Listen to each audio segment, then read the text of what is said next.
Whichever way you judge me has absolutely no impact on me because I'm completely stoned. I have not given this privilege to anybody that somebody can make me happy, somebody can make me unhappy. Any moment we could be doing something wrong, so we listen to everybody. But what they say will not determine how I am.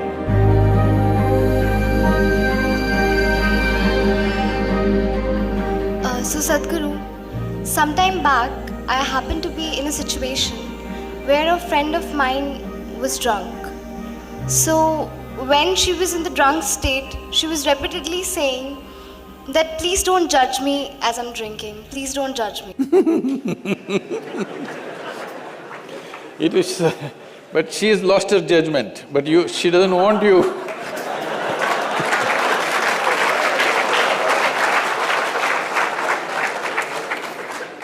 So my question is, whether it is alcohol or not, in life, why are we so apprehensive about being judged by others?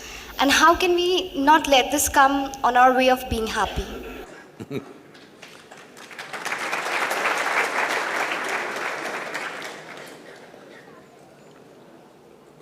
Look at me. See, I'm always stoned.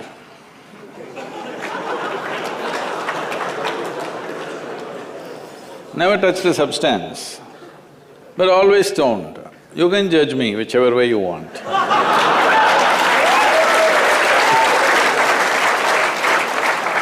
Because one thing is, I'm stoned in such a way that I have not lost my judgment at all. And at the same time, whichever way you judge me has absolutely no impact on me because I'm completely stoned.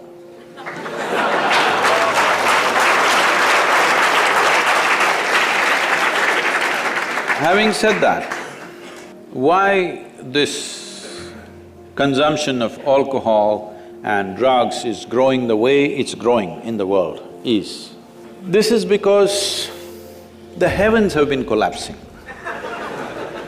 Yes, I was in Bangalore just 3-4 weeks ago.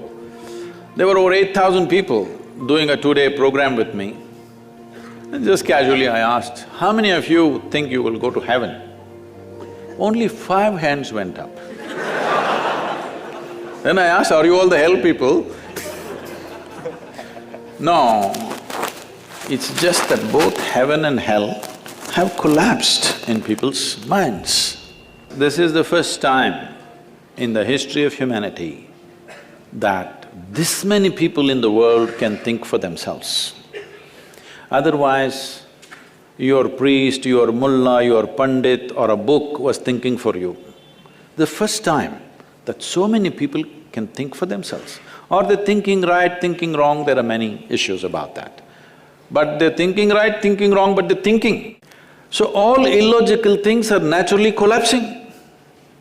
Still, this generation has not fully walked away from it, still there is fear. They can't openly say, there's no goddamn hell or heaven. They're still fearful about it, but they're trying to make a little heaven for themselves here. So, hey, wait. So naturally, when they're not able to do it for themselves out of their own intelligence, they will fall back on chemicals. Today, just to take very affluent societies, because every society is aspiring to be like that. Let's say you take United States, which is the most affluent nation on the planet right now. 70% of US population is on prescription medication. Another 30%, of course, buying it off the back streets.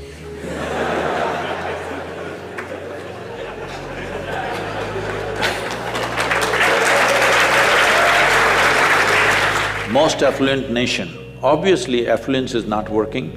To be healthful, you need chemicals. To be joyful, you need chemicals.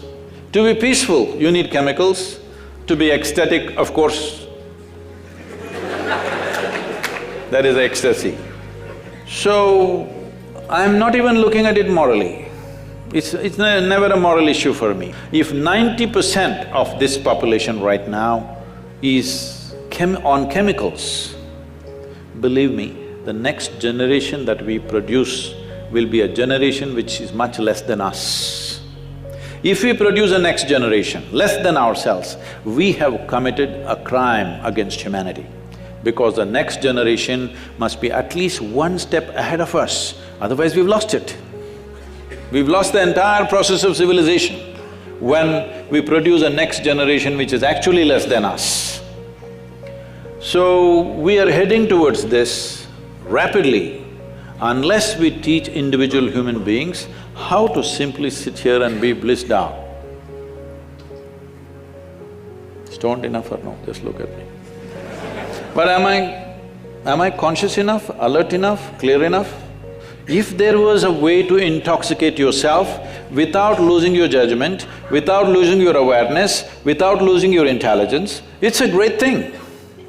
Intoxication is a fantastic thing. Only problem is, it takes away your judgment, it takes away your intelligence, incapacitates you. That is the problem, isn't it? Is it true? Ask anybody, you're not in the medical sciences, but ask anybody, is it true that this body here is the greatest chemical factory in the universe right now? The universe that we know at least? Only problem is you're a lousy manager. If you know how to manage this, you would be like me, always blissed out. Anybody can say what they want, anybody can do what they want. This is like this only. Because I have not given this privilege to anybody, that somebody can make me happy, somebody can make me unhappy, somebody can make me miserable. Right now, you are a consequence of other people's opinions. Where do you plan to go like this? Anybody can ruin you. You went outside, somebody told you, Shreya, you are the most wonderful human being we have seen. Then you were floating on that cloud, what number? What number? 9. Oh, in South we do 11. You were floating on cloud whatever number, and you came home, people at home told you who you really are. And the cloud will crash. No. It's very important that neither this way or that way, we listen to everybody because we could be doing something wrong. Hello? Any moment we could be doing something wrong, so we listen to everybody. But what they say will not determine how I am. Never, ever. This you must fix and you must tell your friend when she's not drunk. Because otherwise she won't understand.